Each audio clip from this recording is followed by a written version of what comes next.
What's up, everyone? It's DJ Dominator 55, or just DJ Dominator, or Dom Sanambrino. And today, I like to show you a reaction video to Mr. Nightmare. It's a video called. It's an older video, but it's. Where is it here?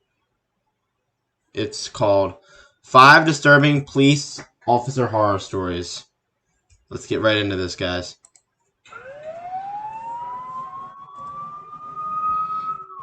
Oh boy, I can't imagine what's gonna happen here.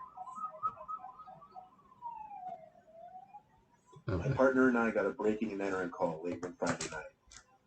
I'd never responded to a call like that before, but it sounded serious. This must be a young woman was rude awakening, or I don't know. Downstairs, but when she was on the 911 call, the call was cut before she could give her location. Oh shit, that sucks. We arrived to the home and entered through the front door, which was left unlocked. This looks creepy so far. How the break-in occurred. Both of us shouted police with our guns drawn, expecting the suspect to be armed. We called out for Anna. That was the homeowner's name. Anna never called back to us. That's pretty bad. She must have been scared and didn't want to give away her position to the intruder. She thinks it's an intruder, but you hear the word police. That means, hey, someone's here to help me. But I don't know. It's hard in this kind of situations to know what you want to do and what you can do and what you should do and what the right thing to do is. Let's continue. We checked the whole first floor, which was small and quick. There didn't appear to be a basement. That sounds bad. Shutting upstairs drew my partner and I's attention. I led the way upstairs. Draw your guns, all the cops. Doors had been shut, so I couldn't really tell which door I had just heard. I told my partner to check that one while I checked this one. Oh jeez. I turned Divide the and door conquer. And kicked the door open. Split off. Immediately lifting my gun into the air. More manpower. Dark, empty room. I heard breathing in this room, though. It sounded like a woman's breathing. I looked at the closet door, which was slit slightly open. I saw half a face, mostly someone's eye, peeking through the opening. This can't be good. Resting assured it was Anna. I lowered my gun and said, "Anna, it's okay. You can come out." But she didn't, and the breathing quieted. Then my partner in the next room over called, "Jason, I found her." My feeling in that room suddenly went from at ease to ready to throw up. Shit. I raised my... So he's about to throw up because what he thought was Anna, the homeowner, in this particular story, was not Anna. It was someone bad or somebody else.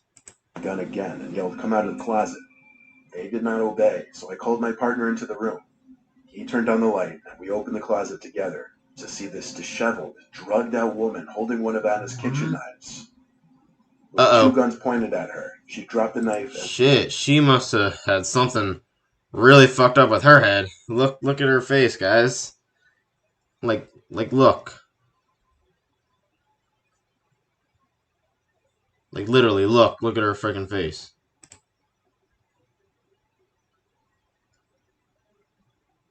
Yeah, like, look, this does not look good. Alright, guys, enough of that. Let's continue with the video. Let's continue with the reaction. And we brought her into the precinct. Thank God I was stationed in a safer area of town the next year, and I haven't gotten any breaking and entering calls since then.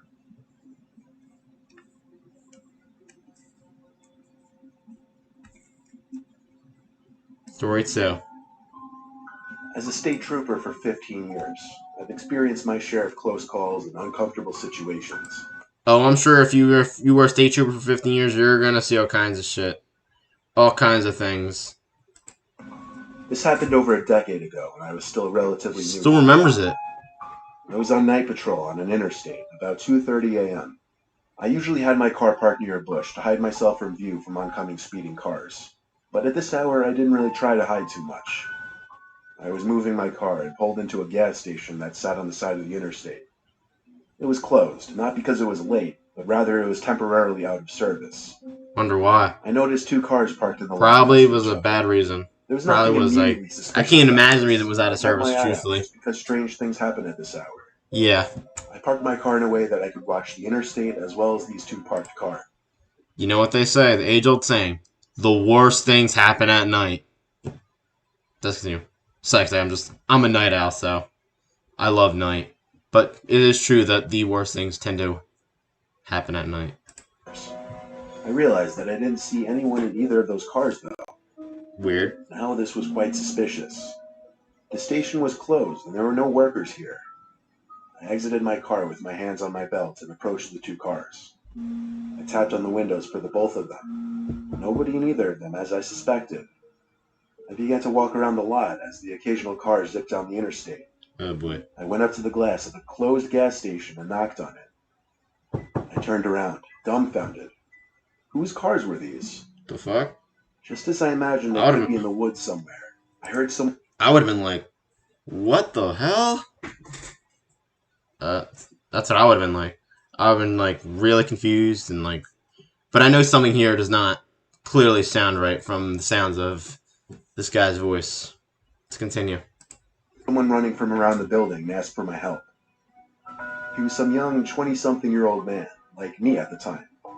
He said his car... 20-year-old cop. Needed help. Now, I told him right away... That's the same age as me. It's like me becoming a cop. Towing company, but he practically begged me to just check under the hood for a second. He ran to his driver's side and popped the hood. I looked under the hood with him, not really knowing what to look for because I wasn't much of a car guy at the time. I asked if his battery died, and when I looked at him, I took note that he was looking around very oddly. He replied, "I don't think so." I then looked at the car parked next to him. "Whose car is that?" I asked him. He said he didn't know. He simply parked there. This guy's gotta be lying. This guy that the cops is talking to you right now in the gas station parking lot, he's gotta be bullshitting them. He's gotta be. It only makes sense. To see if there was a porta potty in the back or something. I was reading through this kid's bullshit. Something was up here. Yeah, something clearly is up here. For the two cars. I saw him looking back at something or someone. I turned and saw another guy approaching me with a knife in his hand. I unholstered my gun and aimed it at him. He dropped the knife and put his hands up. They both did. Good. Put his hands up. I immediately called for backup while keeping the two at gunpoint. Call for backup. I cuffed the one who was holding the knife, placed him in the back of my car, and then grabbed the second pair from my glove box. Good job, police officer. And cuffed the second guy. When backup arrived, I went to the back of the gas station where the first guy had originally approached me from. What I found there still holds up to be the most disturbing thing I'd ever seen in all of my years as a trooper. There were two fresh, dead bodies wrapped in garbage bags, cut up in two pieces each to fit in the What bags. the fuck? Along with them was also a shovel sitting on the concrete by the woods. What the They were fuck? planning on burying the bodies somewhere in the woods off the interstate, and it seemed they were... Oh, God. The smell of death. I've never smelled it before, but I can't even imagine. Like, there's gotta be flies all over them. There's gotta be this all over them. Worms, this, that. I don't even want to get into it too much more because that's gotta be terrible. Damn. Let's continue.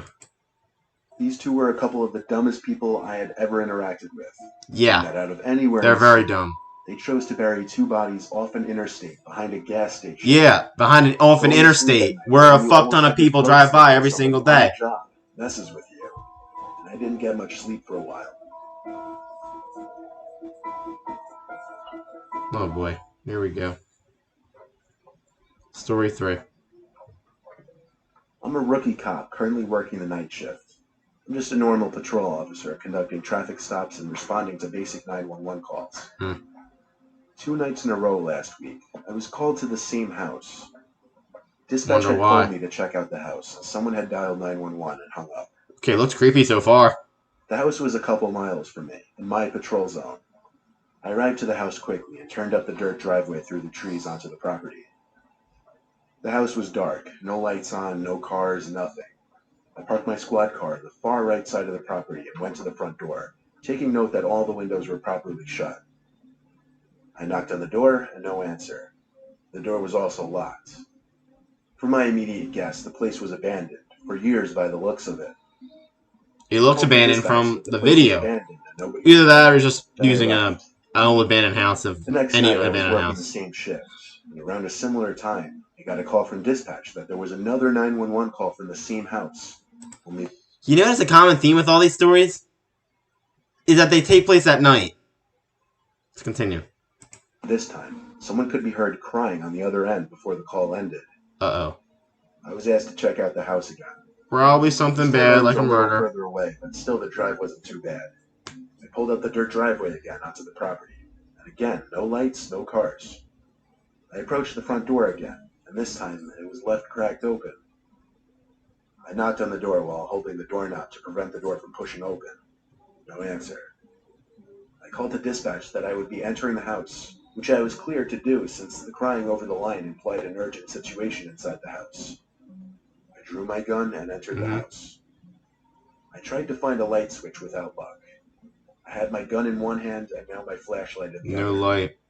Just a The house was flashlight that mostly he's got. silent, besides this sound coming from behind a closed door. It was the basement door. I called to dispatch for backup in a whisper.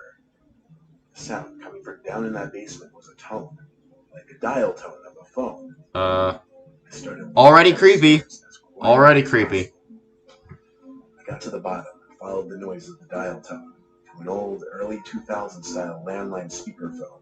No one uses those anymore. It's The phone was 2021. It was playing the dial tone on speakerphone. I put the phone on the hook to silence the noise. It was almost as if it were planned to happen like this. It's gotta be planned. As soon as the phone hit the hook, I heard a muzzled laughing type noise in a far corner of the basement. I turned around, and there was some guy standing opposite me in the basement, with his hand over his mouth, and he appeared to be laughing. But it wasn't this genuine laugh. It was more like a sickly, mentally unstable laugh. Alright, I'm already getting chills from listening to this. I want to hear what happens though with this guy. The guy was holding something in his other hand. I couldn't see what it was at first. Probably a He weapon. raised his hand up to his head. I realized he was holding a revolver. I aimed my gun at him and yelled to drop the weapon. He paused as he had his revolver to his head, apparently about to pull the trigger. So I shot him in the arm twice, causing him to drop the gun. Shit! He screamed in pain as I cuffed him and brought him upstairs. Ah, damn. Requested a medical team at once. The second Shit. squad car pulled up, as did an ambulance a few minutes later. The scariest part about this for me was not that I had to shoot a man in the arm twice, but that I was mere seconds away from seeing a man spray his brains out onto the wall. Uh-oh. Yeah, that doesn't sound very good. Like, at all. That's pretty bad. On so many levels. My partner and I got a radio call of a welfare check, which is just a check on the welfare of the person. A woman's ex-boyfriend called because he received text from his ex stating that she wished it had never ended and that she could no longer go on without him. We get to the place, knock, pound, etc. No answer. We call the number the ex provided and get an answer and a hang-up. So we hear it from the outside window and know she's in there. We say we're going to break the door down if she doesn't answer. We hear some slurred mess of speech. Just break it down. Door unlocks but doesn't open. We open the door to find a young woman, wet, naked, pale as hell, and swaying in one spot. Her hands bleeding. We call a rescue ambulance, and she's off to the hospital. Now to the creepy part. That None of don't the look lights good. would turn on, so we conduct a safety search and find candles lit in the bedroom and bathroom. On Huh? the walls were Bible scriptures written in her blood, a tub of brown water, What the water being mixed with old blood. What the fuck? Look. That's crazy. Like, literally. Like, why would you do that? Look, I don't know. I guess I've never been in a relationship, so I can't really say if it's true. But if I would never go this far. Like, this is complete insanity. What this boyfriend or ex-boyfriend did to his girlfriend. You think he's gonna get back together with you? Nope. Hell no. Hell no. I don't know how she survived because that water was dark. She had been sitting in it for approximately 3 to 4 hours. Shit. That's a while. Short, but story 4 was pretty short. But let's see what story 5 has to offer us. Not offer us, but what story Before 5 is getting gonna say. transferred to a different county, I used to work as a police officer in Burlington, New Jersey. Holy shit. Burlington is not a safe place. Yeah. That's like not too. I live in Pennsylvania, and that's not. New Jersey's only one state away from Pennsylvania. If you look on a map, Pennsylvania and New Jersey are literally like side by side, right next to each other. They say that crime there is 88% higher than the rest of Jersey. Oh boy. Having worked there for a year, And I thought Camden was dangerous. now, there would be a lot of break-ins, robberies, assaults, and after a while you get used to those calls. Sometimes you get pretty strange, unsettling calls, though. This was one of them. Oh boy. Most Burlington locals are familiar with the McNeil Mansion, a long abandoned mansion that sits right on the Delaware River. Oh my The home was god. constructed in 1894 to serve as a residence for Andrew H. McNeil, as well as his wife and 4 daughters. The house had been abandoned and left to decay since 1974 and is now owned by the county. Damn. Sometimes there would be kids trespassing on the property to check it out. Sometime past midnight, I was told over the radio by dispatch to investigate the property, as there was a report by a neighboring house that there were some people seen hopping the fence to the property. Can't imagine what they Upon were entering doing. the property, I noticed a light coming from inside one of the upstairs windows. All I know is, these people, they're up to no good that just hopped the fence. They're up to no good. I know that for a fact. Part of me inside died a little as I realized someone was in there, and it was my job to go in and get them out. I requested backup into my radio and stated I would be entering the mansion to pursue a trespasser.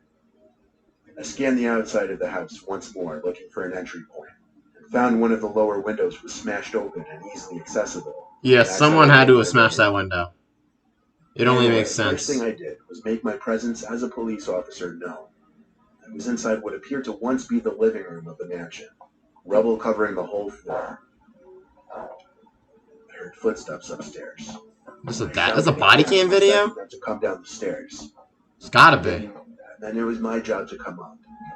I went up the stairway and started walking around. There was no way to hide my steps with all the litter and rubble on the ground. I heard something fall in a nearby room. This is when the worry and fear really started to kick in. At this point, I had my hand on my gun holster, ready to react. Now, let me tell you, having a gun doesn't make you feel invincible. I shouted again to try and draw out the trespassers from the room. Oh You boy. ever hear that dumb, overused quote, "I didn't sign up for this" in the movies? Well, I was pretty much feeling that exact way. Shit. I stepped into the room that I thought was where the noise had echoed from. It was some small, He said I didn't sign up for this. I shouldn't be weird laughing room right with now, a I'm bunch sorry. of windows with blurred glass film. There was a sliding closet door open about 3/4, so they had to be in there. I took out my pepper spray, gave one more warning that I was a police officer before yanking the closet open fully. It was empty. This made no sense. I looked around the room. What's happening? The window. What is happening here? I looked to an outside deck, and there was someone standing behind one of them. What the fuck? I couldn't see anything about their features other than the outline of their body. But then I realized there were people at the other windows too. The way they were all looking at me through the window film. Such a ghostly appearance they gave. Like a picture from a kid's horror novel. Uh-oh. I found the door to that deck in an adjacent room. Hell no. When I stepped out, the 3 figures standing Well, he at the found window them. were gone. I didn't see any other way off the deck besides the door I came out through.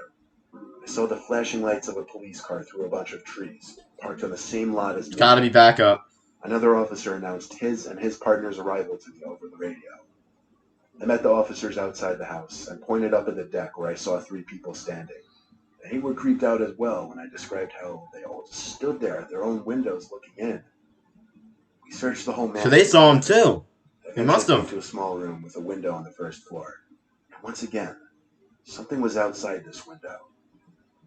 I had to step closer to figure out if it was a person's head or not. When I got too close, the object lowered below the window. I radioed the other officers to go outside with me. We looked around the whole property and didn't find anyone. We searched for another 10-15 minutes before closing off all the entrances to the house and moving on. The scariest part of this for me was definitely seeing 3 ghost-like silhouettes all standing at their own of the 3 windows to that deck. Can't imagine what they were doing.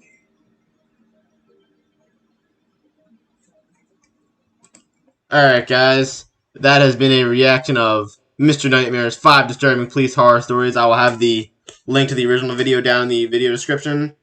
And have a great day, guys. Stay safe out there. And, you know, just be awesome. That's it.